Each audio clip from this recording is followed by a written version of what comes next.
피에트르엘치나의 성비오사제 기념일에 보내드리는 오늘의 강론. 담당의 천주교 대정교구 청소년국 조수환 신부입니다. 오늘 복음은 루카복음 9장 7절에서 9절까지의 말씀입니다. 그때 헤로데 영주는 예수님께서 하신 모든 일을 전해 듣고 몹시 당황하였다. 더러는 요한이 죽은 이들 가운데에서 되살아났다 하고, 더러는 엘리야가 나타났다 하는가 하면, 또 어떤 이들은 옛 예언자 한 분이 다시 살아났다 하였기 때문이다. 그래서 헤로데는 이렇게 말하였다. 요한은 내가 목을 베었는데 소문에 들리는 이 사람은 누구인가? 그러면서 그는 예수님을 만나보려고 하였다. 대전 가톨릭 평화방송 애청자 여러분 안녕하십니까? 오늘은 피에트렐치나의 성비오 사제 기념일입니다. 오늘 제1독서에 나오는 학가의 예언자와 복음의 헤로데 영주는 극명한 대조를 이룹니다. 학가의 예언자가 하느님 중심의 삶을 대변하는 빛의 사람이라면, 헤로데는 자기 중심의 어둠의 사람입니다. 하느님 중심의 삶에서 오는 안정과 평화, 자기 중심의 어둠에서 오는 두려움을 여실히 볼 수 있는 오늘의 제1독서와 복음 말씀입니다. 제1독서에서 학가의 예언자는 이렇게 선포합니다. 주님의 집이 무너져 내려져 있는데 너희가 판벽으로 된 집에서 살 때이냐. 너희가 살아온 길을 돌이켜 보아라.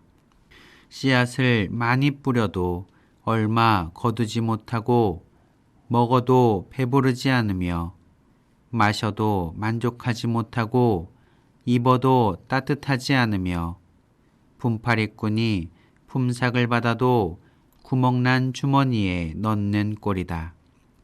너희가 살아온 길을 살펴보아라. 너희는 산에 올라가서 나무를 가져다가 집을 지어라. 그러면 나는 그 집을 기꺼이 여기고 그것으로 영광을 받으리라. 주님의 집 성전은 공동체 삶의 눈으로 볼 수 있는 표징입니다.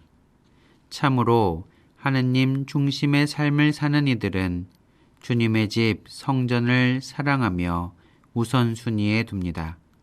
제일 아름답고 편안해야 할 공동체에서 삶의 중심이자 모든 영혼들의 쉼터는 성전입니다.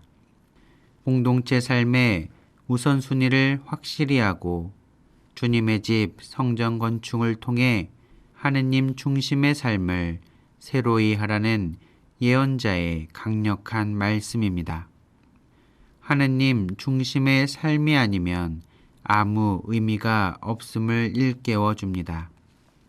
반대로 어둠의 사람인 헤로데 임금을 보겠습니다. 예수님의 출현에 전전긍긍 불안과 두려움에 떠는 헤로데입니다. 무지와 우유부단의 어리석음으로 세례자 요한을 참수한 양심의 가책에 시달립니다.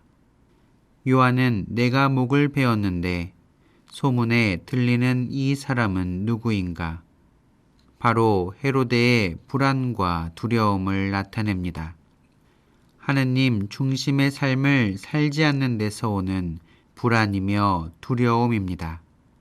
하느님 중심의 삶을 떠나선 안정과 평화도 없습니다. 결코 무지와 허무의 어둠에서 벗어날 길이 없습니다.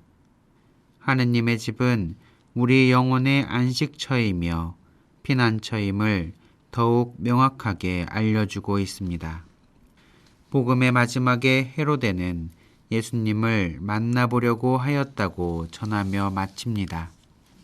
우리는 잘 알고 있듯이 헤로데는 예수님께서 사형 선고를 받는 과정에서 드디어 만나게 됩니다. 하지만 헤로데의 예수님과의 만남은 그에게 아무 의미가 없었습니다. 소문을 듣고 두려워했으나 막상 사형 선고를 앞둔 죄수인 예수님을 만나 실망했는지 모르겠습니다. 또 힘없이 잡혀온 예수님을 두려워했다는 것에 자신에게 실망했을지도 모릅니다. 하느님을 삶의 중심에 두지 않고 살아가던 헤로데는 자기 앞에 선 예수님을 조롱합니다. 예수님을 만나보려고 했던 헤로데의 속마음은 구경하고 싶었던 것 이상의 의미가 없었음을 알 수 있습니다. 인격적인 만남의 자세였다면 구세주이신 예수님을 직접 만나고도 아무런 변화가 없을 수 없습니다. 자신이 갖고 있던 두려움도 이겨냈을 것입니다. 오늘 화답송 후렴처럼 주님은 당신 백성인 우리를 좋아하시고 사랑하십니다. 우리는 주님의 집에서 매주 매일 직접 예수님을 만납니다. 우리를 너무나 사랑하시는 예수님을 만나 빛의 사람으로 점점 변화되어 갑니다. 거룩한 성찬례, 미사를 통해 우리는 인격적인 예수님을 만납니다. 주님의 성전에서 더 이상 구경꾼이 아니라 온 마음으로 만날 때 그 빛이 우리 안에 들어와 두려움에서 벗어날 수 있습니다. 오늘의 강론, 지금까지 담당해 천주교 대전교구 청소년국 조수환 신부였습니다. 내일도 조수환 신부의 강론이 계속됩니다.